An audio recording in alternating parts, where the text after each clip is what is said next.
Mindfulness. What the heck is it? Why should you do it? And how you should do it, coming up in this episode.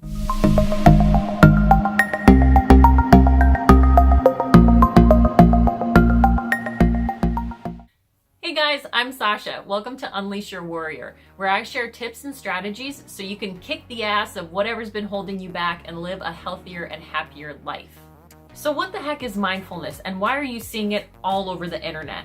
Now, if you're on LinkedIn, you're definitely seeing all sorts of articles about mindfulness at the workplace, mindfulness in your career. But what the heck does it really mean? I mean, aren't we being mindful? We're like living our lives and we've got minds and brains in our heads, but that's not really mindfulness. Mindfulness is all about pulling your mind into the present so that you're not distracted by the past. You know, the crappy day that you had, or a couple of days, or all of the fear and anxiety and worry about kind of what's to come in the future. It's all about really engaging with what's happening in this moment so you can bring your best self to the moment. Something I really believe is we all have thoughts and feelings, but we're not our thoughts and feelings. And there's a huge distinction there, guys. We might be angry sometimes, or be frustrated, or be sad, but that doesn't have to define us. And that's really the power of mindfulness. It's about letting yourself kind of have those thoughts and feelings, but not necessarily saying, that's it, I'm angry today, I can't do anything. Or, you know, just choosing not to engage with your life because you're carrying around baggage. Mindfulness helps you get rid of all that shit and calm the F down so you can really fully engage and have a lot of confidence and have a lot of joy in your life. Some of you might think that sounds like a bunch of airy-wary woo-woo stuff, but try some of these tips and let me know how it goes in the comments below. I bet you're gonna feel a difference. All right, so there are 4 different tips I'm gonna give you to get more mindful in like 2 minutes or less. The first one is to simply observe what's going on with you and your environment without judgment. So let's take, for example, you're driving home from work and you just had the most terrible day. Maybe you had a disagreement with a boss or a fellow coworker, or you forgot your lunch and you had no money and you just had to eat like whatever you could find in the break room. Whatever your reason, you had a terrible day. And so now you're driving home and you've got this frustration and stuff that's kind of built up in you. The first step to being mindful is just to observe it. What's happening? I'm feeling frustrated. I'm feeling really hot. It's a gross, sticky day outside. There's a ton of traffic. I wonder how long it's gonna take me to get home. You're just starting to kind of take note of your thoughts, kind of like talking to yourself, which most of us do anyway, let's be honest. That's really kind of the first entryway to just understanding what's going on with you. The key here is not to put a judgment on it. So you shouldn't say, I'm frustrated, so that's bad.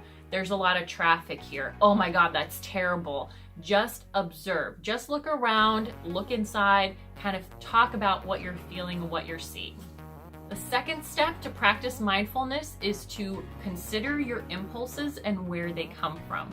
So you're driving home, it's hot, it's sticky, it's gross outside, you had a terrible day, you're pissed off, you just want to get home. If your impulse is to flip someone the bird or shout and scream, that's probably coming from a place of pain, a place that you don't really want to spend a lot of time in.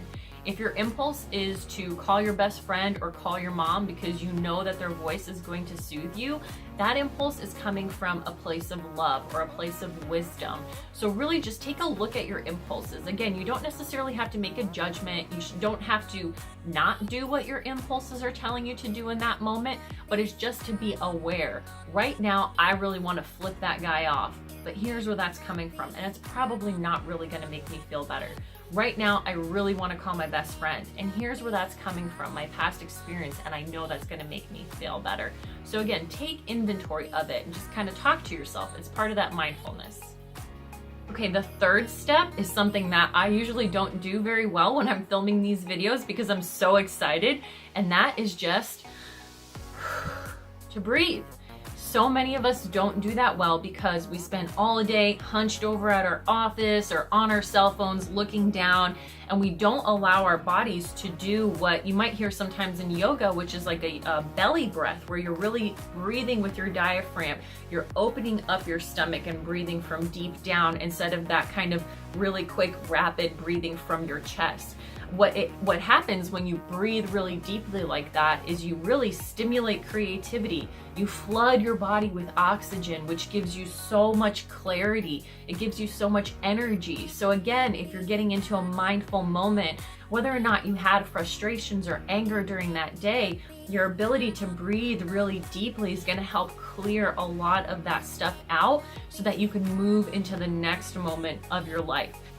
And now the last step is incredibly important, and that is to actively release tension and to set an intention. So yes, mindfulness is all about being present in that moment, but it doesn't really matter if you're present in that moment if this very next moment you completely lose your shit, or you say something that you don't really want to say, or you do something you don't really want to do. So by releasing tension, going through those first 3 steps and then releasing that tension actively, like I'll say to myself, Sasha, release the tension right now. Set your intention. How do you want to show up in your next move? So you maybe were driving home and it's a hot, terrible, sticky, icky day, and now you know you're going home to your family or your kids or your dog who's going to want to walk for 4 miles. Instead of just wanting to crawl home or crawl into bed when you get home, set the intention for, I want to show up like this to my husband. I want to be energetic when I get home and play with my kids. I want to walk my dog 3 miles and I want to really enjoy it.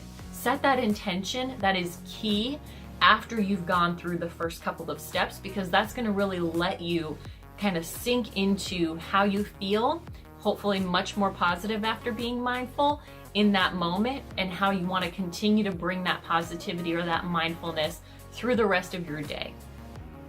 All right, what are you waiting for? Go exercise your brains. Let me know in the comments below if you try any of these tips and how they work for you. Also, don't forget to subscribe because I have way more videos coming soon. I'm so excited to create them and to share them with you guys, and I don't want you to miss out. Thank you so much for tuning in, and I'll catch you next time.